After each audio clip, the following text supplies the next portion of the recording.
Hi. So you are seeing me via my cell phone for a discussion. Normally, I have my cell phone in my hand and I do my extended video review. But a long time reader, contributor, friend, arguing partner said, "Hey, you haven't done a video blog. You haven't talked to people about what's worrying you and where you are and what's important to you." And so, based on that, I'm doing my first video blog. This is a new feature I'm going to try. I'm going to do these on Sundays.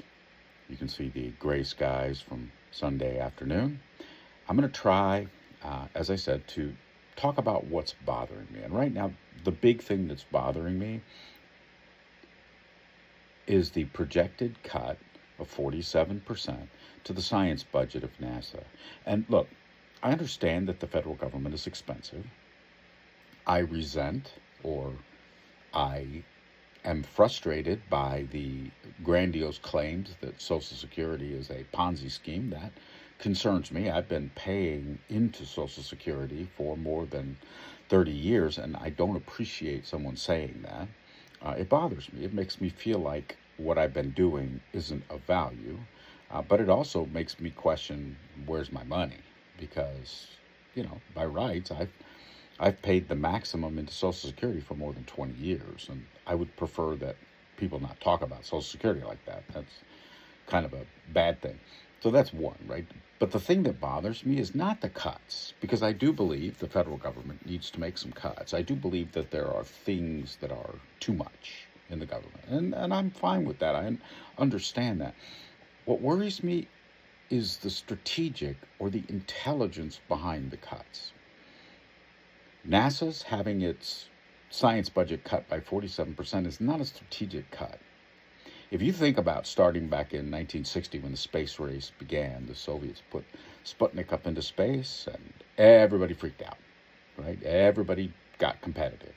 And the United States as well got competitive. We put men in space, we put women in space, right? We did all of those things very quickly.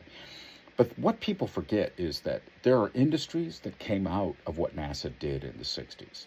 Those industries include graphic cards, central processing units, memory units, all of those things created massive businesses. In fact, if you look at the businesses created out of NASA's science budget in the 1960s, that tax revenue per year is well in excess today of NASA's budget. And NASA hasn't just, we innovated in the 60s and now we're resting on our laurels. They have continued to innovate and provide new ways to do things all the way through the modern era.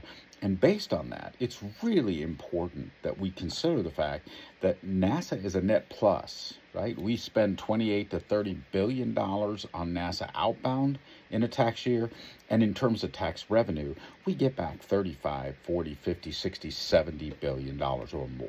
So what we need to start doing is looking at agencies in that manner. Education. It's a great agency. If we think about it, that is the agency building the future. What's the return on the future? Well, every single tax dollar of every single person that ever got educated in the United States, which is all of the tax revenue, right? So why cut education? Education, NASA. Those are two entities that provide value both to the people of the United States, but also to the government of the United States. So my ask right now is not to indiscriminately cut resources from entities, but instead to start looking at the reality of what that agency generates. If they're generating net positive income, don't cut them. Leave their budget alone. If they're generating net negative income, then take a hard look at the what they're doing, right? The EPA is going to be net negative, but that's not a bad net negative. That's a good net negative. You want EPA to be net negative. You want them to be making sure our environment is protected and that our children don't end up suffering from diseases and asthma, et cetera, et cetera. So let's take a strategic look at what needs to happen. And when we do that, I think the world will be a better place. My name's Scott Anderson. This is a new feature. If you like it, comment. If you don't like it, comment.